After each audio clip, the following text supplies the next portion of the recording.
Is Travis Kelce the greatest tight end of all time? This is a question that's been lingering, I think, for a couple years. He's got the most 1,000-yard seasons consecutively in tight end history. He's got the most receptions in playoff history. Broke Jerry Rice's record in that Baltimore Raven game where he had 11 catches for over 100 yards. And was 16 yards short. Would have had 8 straight years of 1,000 yards receiving had he not sat in the final game of the year. Schultz, he finished 16 yards, short of 1,000 receiving yards. In what everybody classified, and I probably said it to some extent, but what everybody classified as a, quote, down year, he finished with 93 catches and 984 yards. As he's getting older. Only 5 tuds, though. It's the least he's had in the last 4 seasons. Well, I'm pretty sure Kansas City didn't score as much either, but yeah. Well, I don't know what to do with this. So, like, I don't always participate. I've been kind of run and beaten into the ground of GOAT talk with basketball stuff.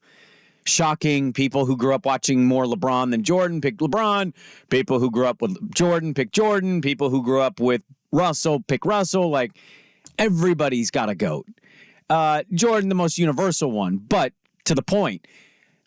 Sometimes, though, I like to talk about it, and not in basketball, but in this conversation in particular. Have you seen both Gronk and Shannon Sharpe? Shannon Sharpe dating it yesterday on Pat McAfee. Gronk, I believe, has now said it 2 or 3 different times. Those are 2 pretty well-respected and thought of tight ends, and they've both said this dude's the greatest at the position. Now, if somebody of that caliber says it, do we just, like, to hell with our thoughts, our opinions, our eyeballs, and say, well, if that person says it, it has to be true? Or do you say, okay, that's cool. I got my own take, and he's not the GOAT? I'm interested to hear why. I mean, as far as why he's the GOAT? Well, why you don't think why you're not agreeing with that? Well, I don't know if I don't agree with it. I think that's the hard thing with these. Okay. When you say greatest of all time, like, you know, you have to take into consideration style of play, era. Like Tony Gonzalez is probably one of them. I think he's one of the most accomplished players to exist at his position ever. Fair. Tony Gonzalez got to play with Patrick Mahomes. Would his numbers be Kelce-like? I think they would, right? Because I mean, I watched Tony Gonzalez. He was effing awesome. And those Chiefs teams he played for, they were good, but they clearly weren't this. Mahomes would take Antonio Gates to the next level. Antonio Gates was a great tight end. Is he the best of all time? Probably not, but Mahomes would get him there. I think that's the hard thing with this conversation is like the context of just that. Like, this guy has maybe the greatest quarterback. And I know accomplishment, resume, yada, yada, yada. If Mahomes wins on Sunday, he will have 3. And every year going into the season, seemingly in the next 5 to 8 years, you're probably going to say, he's in that top 4. They're going to be in the running. With or without Kelce, you're going to still tell yourself that because, well, we see all-time great athletes all the time, and they prove us wrong. But I don't mean to say any of that about Kelce with Mahomes to take anything away from Travis Kelce, because it also equally takes the greatness that he has to do what he's done. There's a really good read on him and Kittle. I got into a back and forth with a former Oregon State player, James Dockery, who I've had on the show a couple times. And we talked about this maybe 2 or 3. It might have been in 2019. It might have been the year they played in the first Super Bowl. And we were basically going back and forth. He thinks Kelce's the best. And at that time, I was kind of defending my guy, George Kittle. Because George Kittle's also had a damn good start to his career. Now, Kittle's been a little banged up. He's dealing with a toe injury going into this game. Didn't really do a whole lot in that Lions game. I think he had 2 catches. One of them was from minus yards. But at that time, I was arguing Kittle, to me, is a better run blocker. And there's certainly, dynamics of the position that should be considered. But overall, like, even I would have to say, okay, well, since that conversation, I will tell you, Travis Kelce is better. I love George Kittle.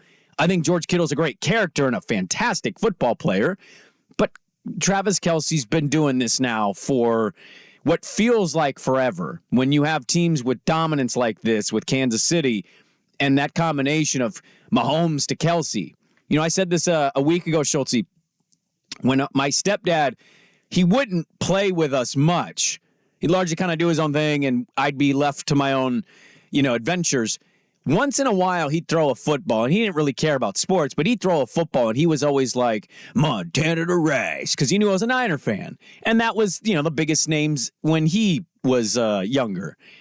And what's funny now is like all the kids are going to be Mahomes to Kelce, and how that's kind of become the new signature duo. But when great athletes at positions tell you, that guy's the best, in basketball, this happens all the time. I hear Gilbert Arenas or Matt Barnes. Kobe's the greatest player of all time. And it's like, well, that guy faced Kobe Bryant. He obviously has some expertise and knowledge on it, but I am in no way agreeing with that opinion. And I never played against Kobe Bryant. But how much do you weigh what the all-time greats at the spot tell you when they say that guy's the greatest to ever lace him up at our spot? I think that's the end-all, be-all word right there. I don't think us in the media, really saying anything matters at that point. When I heard Kobe Bryant, I love how you bring him up because I think of what he said about Brandon Roy. Rest in peace, Kobe. That he was the hardest guy as far as defense. When Kobe was playing defense, he was the hardest guy to guard. Like on the other end, I remember Kobe saying like, that's another story. But Brandon Roy, those moves that Kobe, actually had to tell people about, like hearing that from the greatest of all time or one of the greatest of all time. All right, we know B-Roy is great as well. I don't see why we can't take this word from a tight end and say, especially looking at other tight ends, most of them, especially the top 10 all time, usually minus maybe Antonio Gates with Phillip Rivers, they're with great quarterbacks. You think Shannon Sharpe, if he didn't play with John Elway, he played in Baltimore too. He played with Dilfer, and he went and helped them win a ring. Exactly, but that was near the end of his career. If he spent the first 12 years of his career with Randall Cunningham, if he spent part of those years like on the 90s Eagles, I'm not sure he would have the same numbers as he did. He was one of Elway's major weapons for a decade. Sorry, go ahead. No, I was just going to give you stats. He's just got 815 catches, 10,000 receiving yards. I was trying to see his year by year because I remember the Baltimore seasons, and I thought he was pretty good in Baltimore. But again, I was a lot younger, and maybe I'm just misremembering the end of the career. So he ended up in Denver retiring, but he was in Baltimore for a 2-year stint.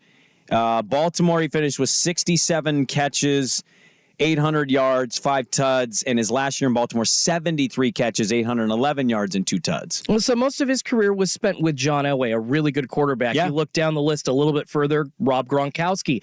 Who did he spend all of his career with? Tom freaking Brady. And actually looking at his career... See, that might be my GOAT. If I was to pick the one that when I watched it, that's the dude that I identify at the position...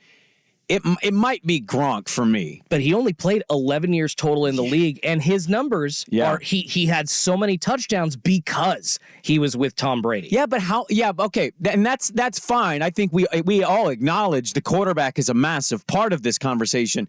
But how many times did you watch Brady throw a ball to him, and you went, "Holy hell, he came down with that!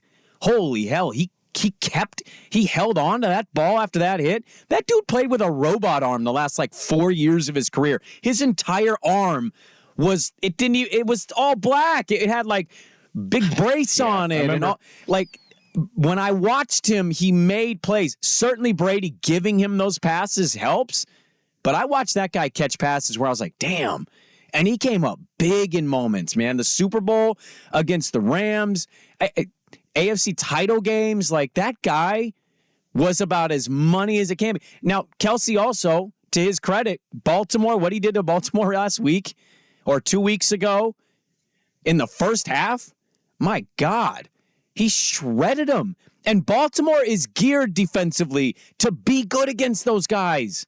They have Roquan Smith and Patrick Queen, that.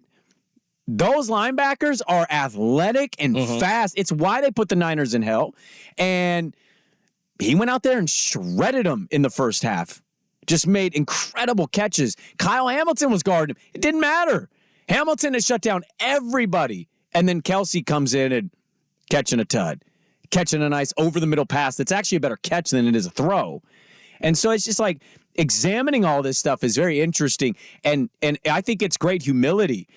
But I was a little surprised Gronk is even that guy's the best. I'm like, oh no, Gronk, you're pretty damn good yourself. Well, it is interesting to hear from them kind of what they find the roundabout way, or I guess the overall way, I should say, to look at how good a tight end is for their career, because we like to see the offense. Yep. We just look at those stats. You brought it up a little bit a couple of minutes ago, but the blocking is really huge for tight ends, but us as sports fans just don't think of that very often because, we have all those guys on our fantasy team. So we're only looking at how many catches they have. But yeah, overall, yeah, you got to be a great blocker. So I guess the amazing blocking skills plus all of those stats equal the best tight end of all time. You can't take away the blocking from that. If I give you one game, so we have this game Sunday, Super Bowl, what tight end are you picking for your team?